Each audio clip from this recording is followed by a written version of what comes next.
मेरा नाम सोनल धनानी है और मेरा ताल्लुक़ कराची से है। I am a trauma inform facilitator. मेरी अपनी ऑर्गेनाइजेशन है परिंदे ट्रेनिंग और काउंसलिंग के नाम से। I am one of the facilitator for British council women in leadership programme. जब भी हम लीडरशिप की बात करते हैं तो अगर हम एग्जिस्टिंग नोशंस ऑफ लीडरशिप के बारे में सोचें या उसके बारे में थोड़ा सा गौर करें तो हम सबके दिमाग में एक खाका आना शुरू होता है कि लीडरशिप कैसी होगी। So I think these insights from the leadership perspective in this program were something which everyone got to question that how my leadership would be different from the existing notions of leadership. So अगर हम gender के बारे में सोचें सो पहला gender हमारे दिमाग में कौन सा आता है लीडर के बारे में, या अगर हम एक सर्टेन अटायर सोचें तो लीडर कैसा होगा, उसकी टोन कैसी होगी, उसका चलना कैसा होगा।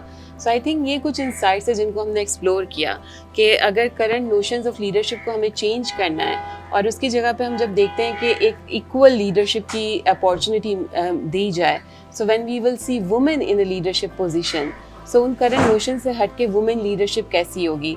सो एक जो बहुत कॉमन पर्सपेक्टिव है, हमें लगता है कि लीडरशिप एक सर्टेन एज में आके और काफ़ी कुछ अरसा गुजारने के बाद हमें मिलती है।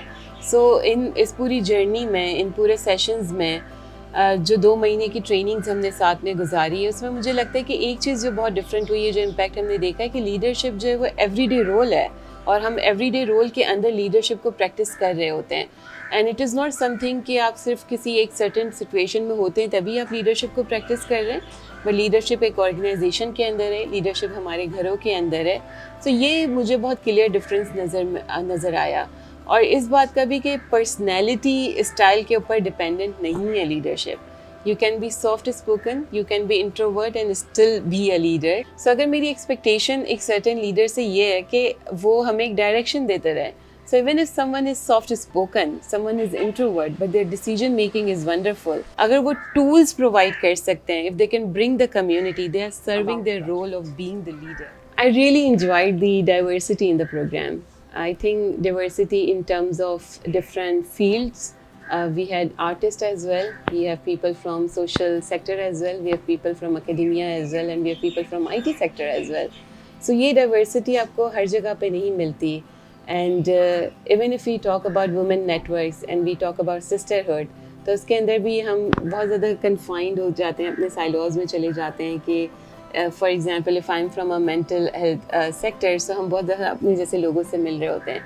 So one of the beautiful thing about this program was that people from different fields were together, and वहाँ पे I think जब diversity आती है, so you open up yourself to the ideas जहाँ पे आप इंटीग्रेशन के ऊपर काम कर सकते हैं, इंटरसेक्शनैलिटीज़ के ऊपर देख सकते हैं कि अब जब लोग अपने प्रोजेक्ट्स भी बना रहे हैं, सो दे अंडरस्टैंड कि अब आईटी को सोशल सेक्टर के साथ, आईटी को डिसेबिलिटी के साथ किस तरीके से जो है वो इंटीग्रेट कर सकते हैं। बहुत ईजी हो सकता था कि हम सारे पार्टिसिपेंट को ले आते सोशल सेक्टर से या सारे पार्टिसिपेंट को ले आते सर्टेन मार्जिनलाइज्ड ग्रुप से, but it was a very important and very good point of bringing participants from very diverse field and from very diverse background.